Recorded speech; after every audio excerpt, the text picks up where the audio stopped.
Rail Up, the future mobility podcast with innovators and leaders of the ecosystem. Presented by Sebastian Sperker. Our guest today is Fabian Stöffler. Having led an innovation department at DB Cargo, he went on to co-found Menlo79 with two visionary friends. This company introduces a cutting-edge solution for managing operational railway staff, such as loco drivers. But that's not all. Fabian is also the mastermind behind the RAILTALKS, a thriving community connecting inspiring minds and fostering innovations in rail. With his community in the DACH region, he has successfully brought together almost 1,500 members. Today, he will take us on a journey revealing how everything started, and we will talk about the future plans. Fabian will also share a distilled summary of the profound discussions from 14 panel sessions and unveil the most underestimated technology in rail. I'm happy to have Fabian today with us, live from the vibrant city of Berlin. I start always my podcast with the same question. Do you see yourself rather as an innovator or as a leader? Well, that's a tough one. I mean, to be honest, I think I'm part of both. No? I see myself, first of all, as an innovator because I like to drive new things. I like to transform companies, industries, and it gives me energy to be creative and to think about how things can be done in a better way. But at the same time, I also like being the person who inspires others and leads groups or communities or partnerships to achieve these new worlds, to make them become a reality. So I would really say a bit of both, a good combination. The other podcast we heard more or less like the same answer, that it's quite difficult to decide rather to go for. All right, then let's start our journey, Fabian. In my previous episodes, we emphasized the necessity of innovating the rail ecosystem to play a significant role in the future of cargo transportation, and especially in Europe as a European context. However, to reach the goal, we require new approaches, fresh ideas, brave decisions, and the energy to transform the existing environment of rail. And the foundation step is find and connect the right people. And that's actually one of the main purpose of Rail Up podcast, to share the knowledge, the new ideas, and to connect the inspiring people. And Fabian, you have already established a community where future rail topics are actively discussed, bringing people together. Your approach is, I would say, quite unique, and I would like to delve into it further. And I'm quite interested what motivated you to create this community, and I assume it's connected to your career as well. And we are eager to hear more about that connection, Fabian. So what drives you? I think that's true. I mean, we talk about the RAILTALKS partner network here, that we are creating since a couple of years, but to come to that, you have to give me a bit of a background why I think that networks and that collaboration is super important if you want to drive innovation and if you want to create change. And that started already basically in my journey at Deutsche Bahn, when I was also with a group of very great people in charge of digitizing the asset department. Then we talk about locomotives, we talk about wagon fleets, and the main target was to digitize this business. And we talk now about 2016, so when that was still quite new. And we also we were thinking about how can we do that, because in a corporate, it's very hard to drive change. It's even more complicated if it's a really big change as digitization gives us the opportunity to. So we created a digital lab, an ecosystem in the corporate DB Cargo and Deutsche Bahn Güterverkehr. And that worked really, really well. We had an own space. We brought in people from outside. We brought in people from the functional departments, and we created workshops. We set up projects, and we had all this interaction there. And it worked really. It was really inspiring to work in this atmosphere. And we got people to work for DB Cargo that I didn't even think you can motivate them to go into a corporate and work on such topics. And so this was very established my mindset that things like this just work, and that's how you can drive innovation much more efficiently. So when I stepped out of the corporate in in 2019, basically, we took over the thought. And since our target is to drive innovation in rail and logistics, and even though we are a software company that builds a workforce management platform, we always said that we still need this network around, this community with partners who have similar challenges in front of them, who needs to work closely together to get these challenges solved, who wants to be inspired by great speakers in a positive atmosphere. And these are the ingredients that you have. And then we just started doing this. That is the most important part. We said, okay, this is something we need. And then we started it. And then that goes way back. We started in 2020, so it's more than 3 years now. And it was still a very good decision to go in that direction.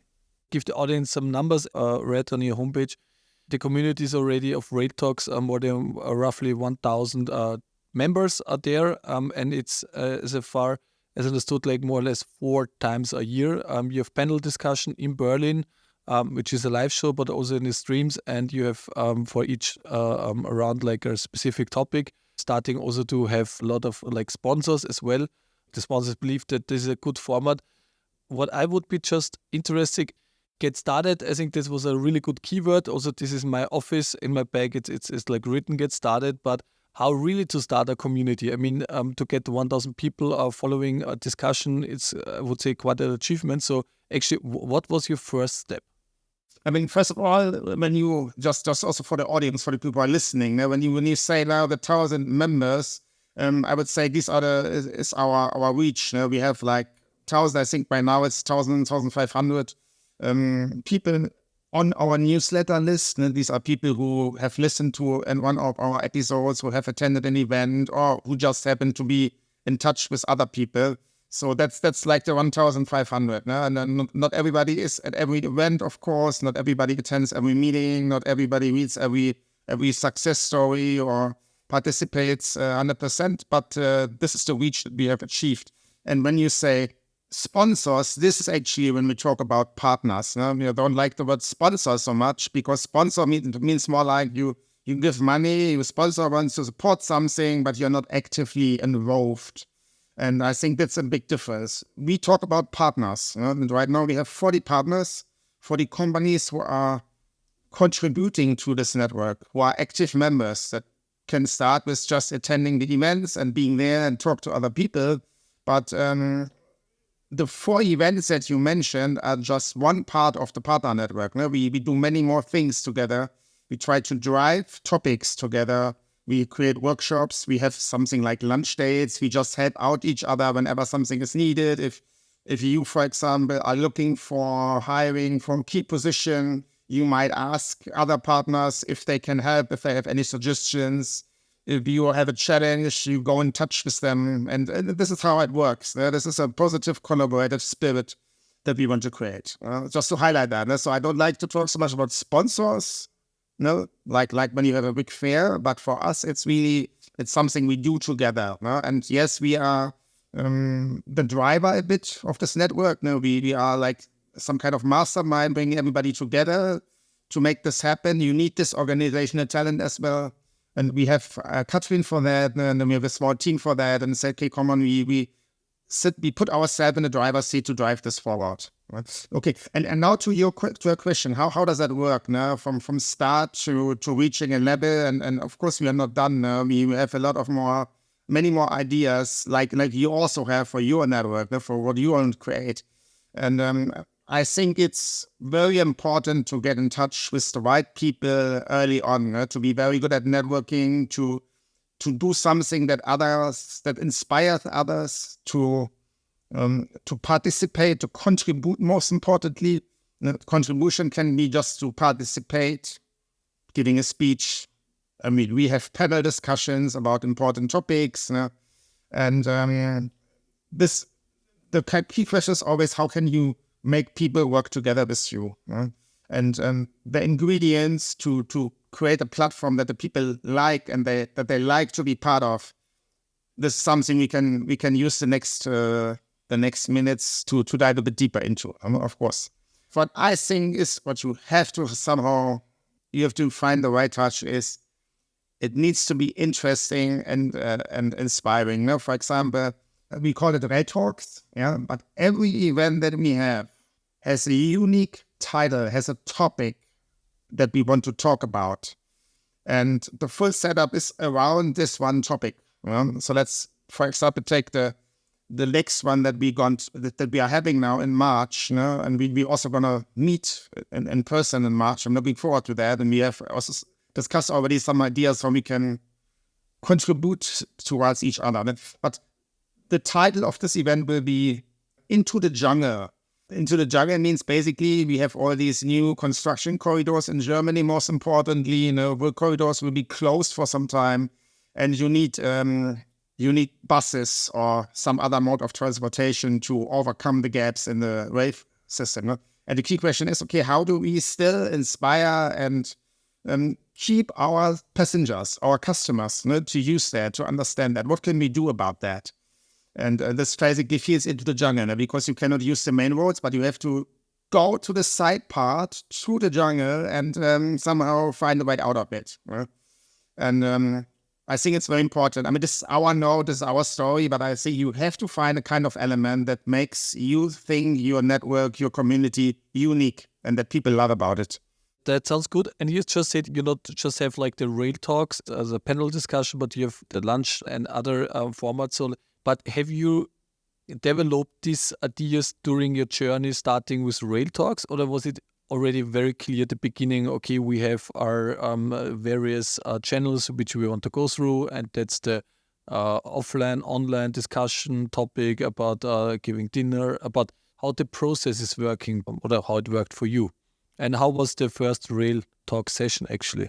No, it was not clear. It's never clear. No, we always bring in new ideas. The network takes shape and changes shape a bit all the time, basically. That's the main answer. So looking back at when we actually started in 2020, in November 2020, that was the first event, and all of you remember that was the highlight of COVID, and everything was closed down. So we had a huge number of challenges. But what inspired me to start, and what was somehow the kind of picture that we have in mind, what we want to create, was two things. The first one is that every Silicon Valley company basically has like a kind of big event, yearly gathering, where they bring all their fans and followers together to basically just celebrate what they are doing. And when I was working at Deutsche Bahn, I had the chance to participate in such an event from the company Splunk. That's an IT provider who provides, for example, IT for DB systems, server monitoring, stuff like that. It's also Nasdaq listed, so it's a classical startup, I would say. That's a grown-up now. And they have a huge conference, which is a conf, and with many workshops, and they sell their merchandising stuff, and they have keynote speakers. They had a huge party as part of this event. It was a 3-day event. It was really an inspiration. And I always said, okay, so since we are a software company who wants to create a software and wants to drive change, we also need to be part of such an event. But Rail is a bit smaller than what they do. So it was never about only the solution that we have, which is workforce management and how to dispatch staff better. But we said, okay, let's start driving such a thing for rail innovation and digitization. And we had this always in mind. And then in 2020, when everything was closed down and it was somehow a necessity to create online events and people wanted to try that out and they were interested in it, then we also started. And at that time, we were part of the Bosch Startup Harbor with Menlo, which is a standard acceleration program of Bosch. And they also had to find ideas. I said, okay, now every one of our startups has to create one online event or one whatever. So that was like the trigger. And then everything came together and we said, okay, let's do it. And let's do it right from the very beginning. We never said we just want to do it one time. No, we said, okay, this is something we have to create it. It has to become a regular part. And that's how it started. And then the first event, it was, you can still see it on YouTube now. It was on-site, very small. We had to reduce it more and more and more, do all the constraints. And half of the panelists were also only joining remotely because they were working in corporates and they could not justify driving from Hamburg to Berlin to join in this event. That it was not possible. No, you couldn't do that. And so we improvised and mixed it together. And I think we still had a very good discussion in Berlin. I think there were like 20, 25 people, 30 people on site. It was very small, but it was still a good start. A good MVP, you would say, that you see this interesting. Yeah. And then the second event in February, we already had Secret Nikoda in the discussion. So it was basically skyrocketing. And then, I was very thankful that Secret joined and did that with us.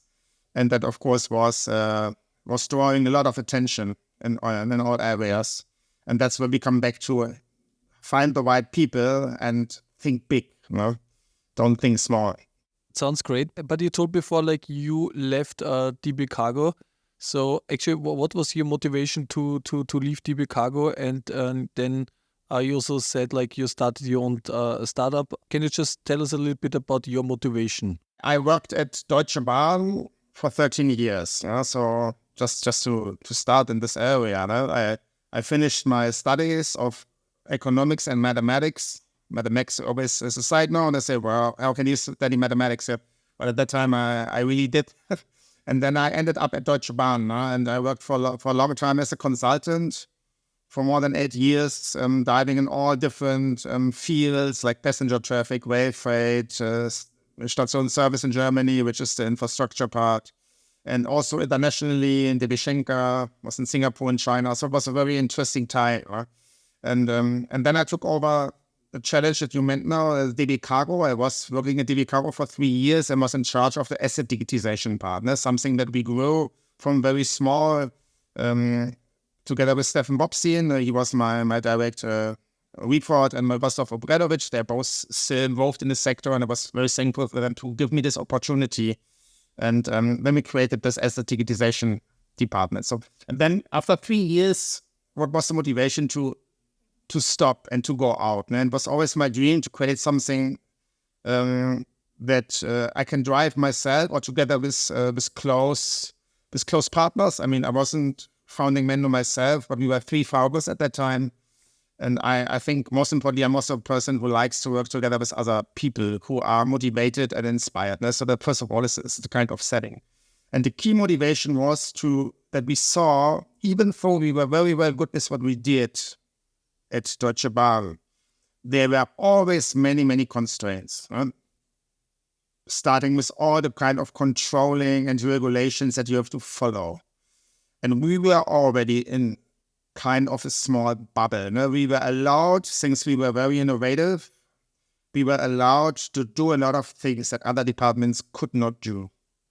This was already a big benefit for us. That's why we were able to act fast, why we were able to tell stories, and that's why we were able to build really, really good teams. But after 3 years, we could already see, and it started actually be a bit earlier, that more and more controlling and standard processes started to jump in again. They look at what's happening there that looks interesting, and I have to check what's going on there. And then it starts step by step getting overwhelming.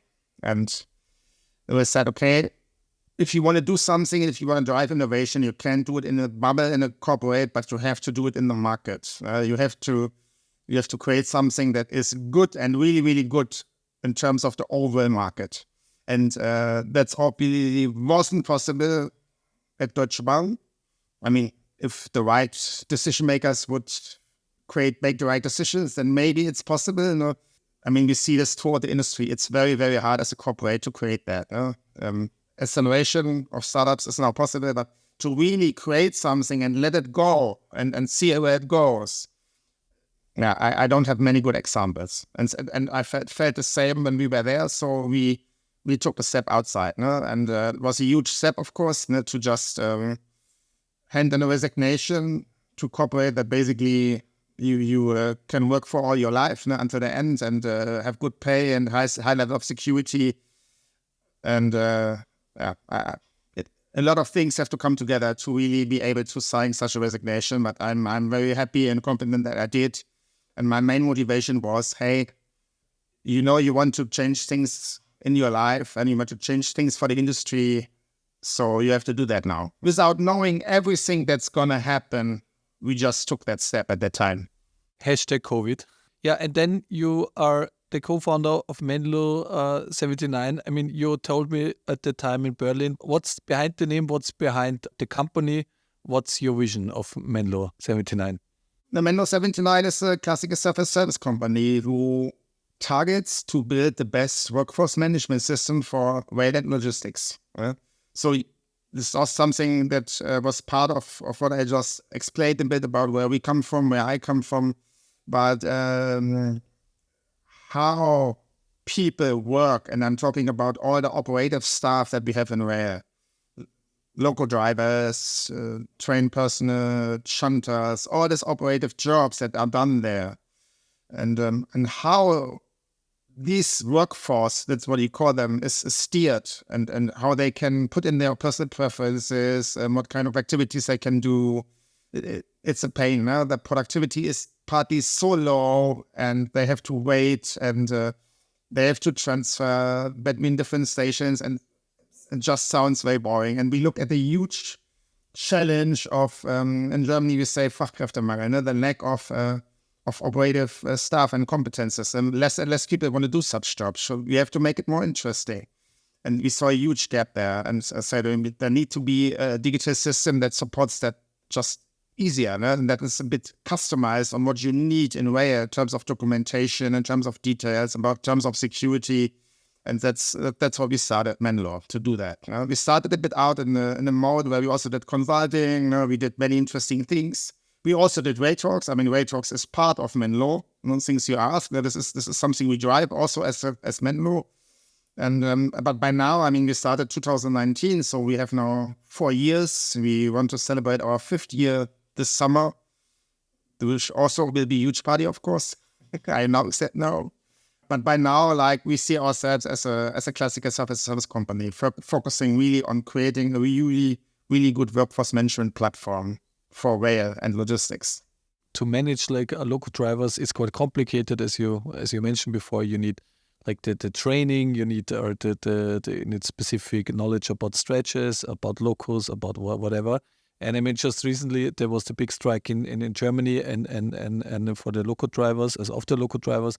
And one of the main pushes of the unions is basically to reduce the overall working hours from, I think, 38 something to 35, which basically makes the gap even bigger in terms of, on the one hand, lack of resources, especially for local drivers, and then also to reduce the overall weekly hours. So I think that sounds like prosperity. Can you also tell us what's behind the name Menlo79? Because you told me a quite nice story about what is Menlo, whatever it comes from. It's easily told. No, we didn't want a company name or a name that included rail, because we know so many companies that have rail something, or something rail. No?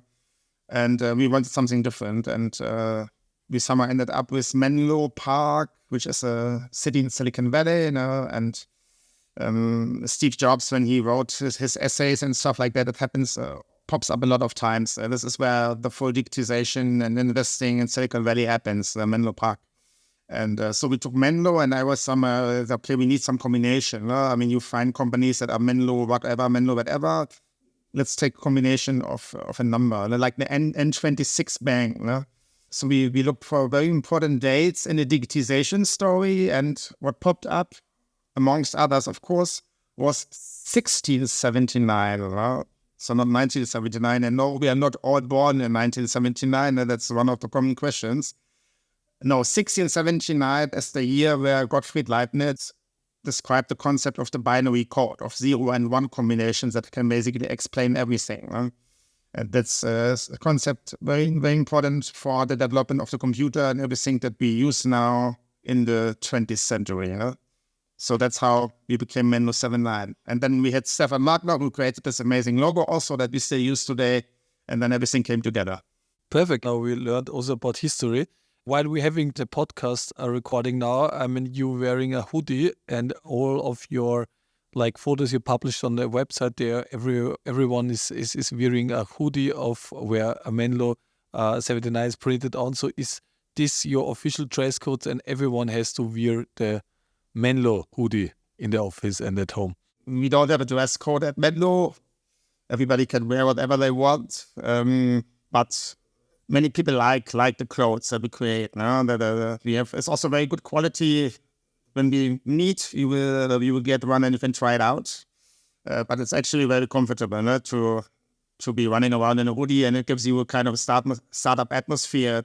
So many of our team members wear it quite often. No? I include myself into that, but we have no official dress code or anything. I think we're way past that when we left corporate. It gives you an identity. And I think that's very, very important. Since we also talk about communities, about branding, you need to have such things to create an identity.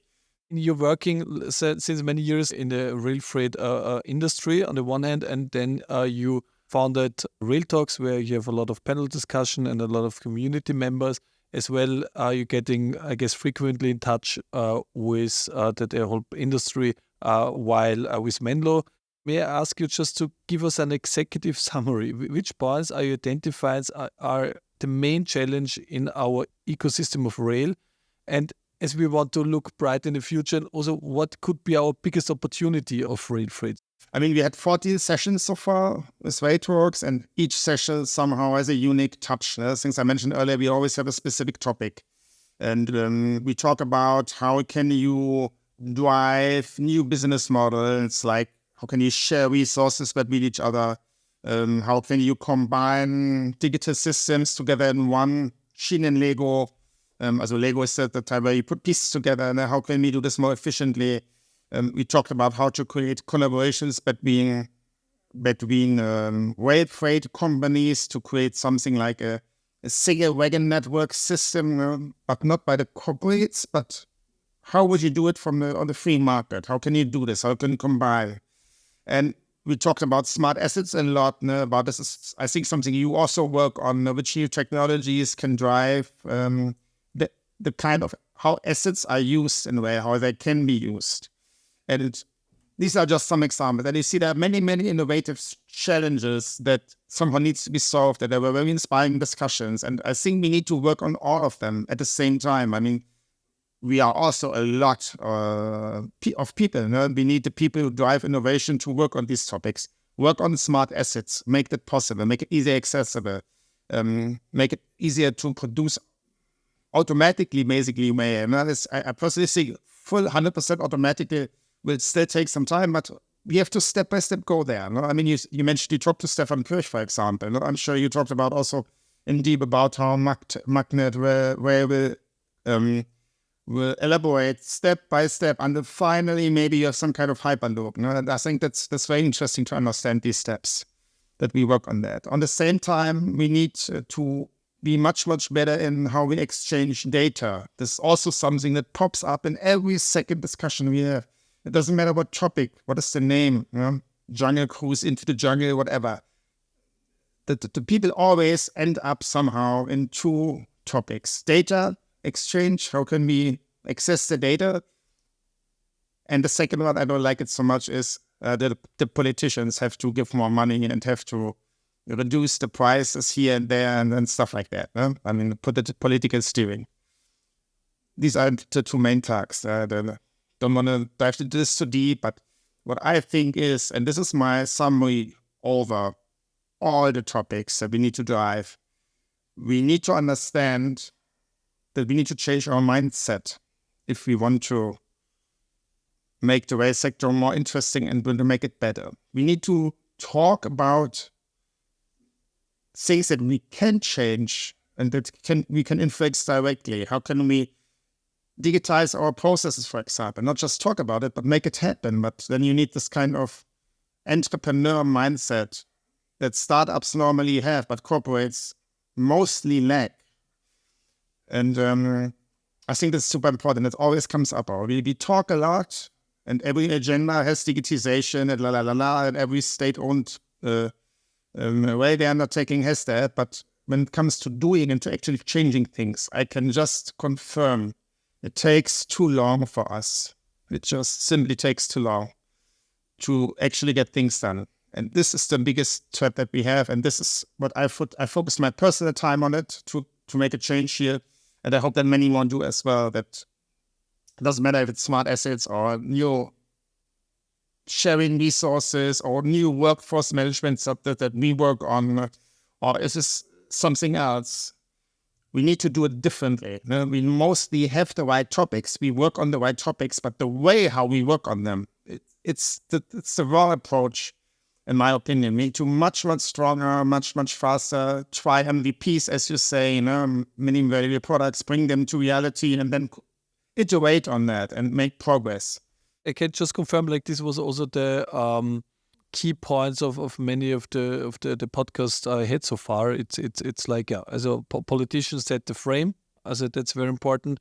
On the other end, we also have to act. We have to start to act and to change. And I think most of the guests even urged that we just have a time window of 10 years. So if we don't act, the rail freight sector will probably not anymore play an important role in the future in rail freight. And therefore, like, I would be also interesting. I mentioned this because, like, it was a bright goal 10 years ago, but we're coming closer, and there was like the big vision of rail freight to reach 30% modal split by 2030. So there are two numbers. It sounds quite sexy. Today we are at roughly 20% in Europe. What is your opinion? Is there any chance to get this target done by 2030 to have 30% modal split in Europe? Of course, there's always a chance. But what we have to realize, it's the politicians will not solve this for us. I mean, they will not, whatever they do or don't do, they will not be the drivers by doing that. The drivers who can do that are customers. And customers you have to convince with a good product, with a good mode of transportation. I mean, we talk about passenger, we talk about freight. And that's what I always emphasize. If we understand that more clearly and start talking less about politics and about here and there, you need more money, you need more funding, you need more investing, it does also something with the people, with the minds. And when you talk to important decision makers in the rail sector, you know what I'm talking about. You always quickly end up on this one, where the politicians and we reach the bar first, and politicians needs to blah, blah, blah, blah. That's how it goes on. And I think, yes, we can reach it.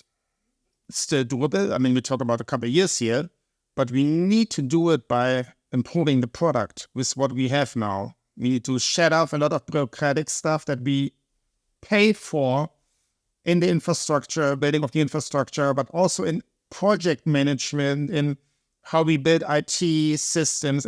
Everything is super fucking expensive just because it's rail, just because it has to be expensive. And that's not true. If you would really rethink how you do this stuff, then you could reach targets much faster. You could improve the product much faster. Let's look, for example, at FlixTrain. This is one thing that comes to my mind at the moment. How fast are they evolving long-distance passenger traffic in Germany? And they also are doing this in Europe. They're looking at the European scale, of course. I mean, you look what FlixBus is doing. But they just take a couple of years, and their mindset is not, we have to first, before we take the first step, sort out all the political stuff there. All the decisions have to be taken before. That's not the mindset this company has. This company tries. They start, they fail also on some things, and then they do it better. But they do something. And I think this is just one example. If we would multiply this and we need many drivers, we have not enough of these drivers, then it's possible that we reach it, both on freight and also for passengers. But it has to go by improving the product. Thank you very much for this encouraging statement, because I love it, because most of the discussion I had, yes, we need their subsidies there and politician has to change something here. But yeah, I mean, I have quite frequent asked question, like in my podcast, what would you do if you would be a commissioner for transport in the European Union? But I would say, let's skip it, because you already said the answer. We have to convince the customer that we have a sexy product which solves one of his problems, provides a smooth solutions. Yeah, and just to add on that, Sebastian, that does not mean that the second part is not important. No? It's more like what I'm trying to say is how much time and how do you program your mindset. Mindset has to be programmed, and if you program it all the time, like I have to follow and focus on this political side, and it's not enough programmed on really understanding the customer and what needs to be better. If I was the EU commissioner, I would have some amazing ideas on what I would decide. That's, of course... Okay, then let's share the ideas then. Okay, we do the questions. Share your ideas. I would reduce bureaucracy, and I would reduce, try to promote entrepreneurship in the sector. I'm concerned to having everything secure. Construction needs to be much, much faster. I wouldn't discuss it so long, how to be doing it. I would, in Germany, I mean, you know the topics, splitting up it's also in some other companies, I would split up infrastructure and the transportation companies. That's, by the way, why I started 2006 at Deutsche Bahn, because it gave me a picture, wow, there's something big happening here. Because I wanted to do this in Germany already at that time, when Hartmut Medon was still the head. And it was inspiring for me. Until now, it hasn't happened, and everybody talks about it can't happen, and now next bureaucratic steps taking place. No, I would force that. I mean, but the EU commissioner cannot decide it like this, but he can only drive it, and I would drive it, and I think that's what we definitely need. It's a real market and not a state-owned system. What do you think is the most under-expected technology, what will change rail freight in specific, which is not really on the agenda of most of the companies? The most underestimated technology. I mean, we work on a lot of things. We work on digital automatic coupling, on autonomous driving, on ETCS, and many things like that. And always have a time frame of 10, 15 years. And we know how complicated it is to establish something as a system, leading system in Europe, together with 20, 24, 25, 26 countries at the same time. Right? So I would say, instead of focusing on our energy on driving these changes, which are also important, I think we totally underestimate at the moment the capability of AI. I mean, it's nothing new anymore, but to be honest, the same thing I said like 5 years ago, before ChatGPT was on the market. We called our digital solutions at that time digital assistants, and we said we need much, much better steering of the system. We need faster decision-making. We need intelligence. Which driver goes on which loco, on which train is delayed a bit. What do we do in such... No company that I know in the rail sector invests into this. They don't. Yes, now they all want it. They want to buy it off the shelves now. They see, okay, now I want to buy AI now. But that's not how it works. You have to invest over years to have something like AI and also algorithms and mathematics support rail. And if you don't invest the money, then of course you don't have a solution. And that's why I say this is super underestimated, what kind of power we can unfold there. And I don't know exactly how to do that. I tried it in a corporate. Now I tried as a startup. I think maybe if we really want to make that and bring AI to scale in rail freight, let's say freight, but it's the same for passenger rail, then we need some other approach, to bring the right mindsets together to create solutions. This is something maybe for another episode to discuss it. But I think AI is totally underestimated because most people don't understand what it can do. I can agree, Fabian. Thank you very much having you on my podcast, and thank you very much for this insight about these various topics. And just get more the feeling that Rail Talks and the Rail Up Club they have a very common, big vision and target is to share knowledge and to connect and to inspire people. So I think, Fabian, there's a lot of to-dos together, and let's discuss this at the next Rail Talk in March in Berlin. And maybe there's much more to come. So thank you once again and welcome to the Rail Up Club. Thanks a lot for having me and for the conversations. And I'm also looking forward to meet you latest in March. And I think we have a lot of things in common and can use this power together to inspire people. Well, thanks, Sebastian.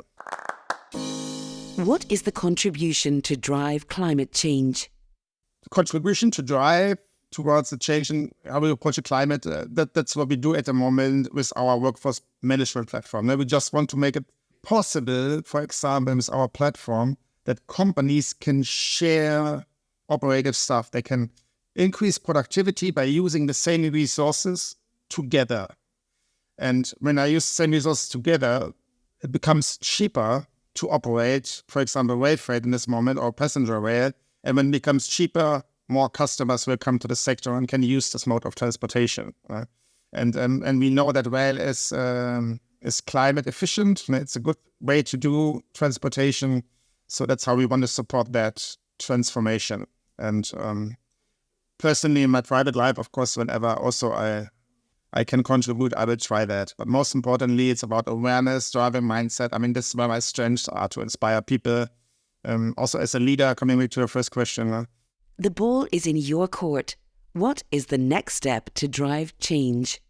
How do I explain people that I need a better product in terms to get the people to use it? That's the kind of way it works. It doesn't work the other way around. I mean, there are protests for that. There are agendas. Everything is based on words and messages that are being sent. I don't say we need more of that.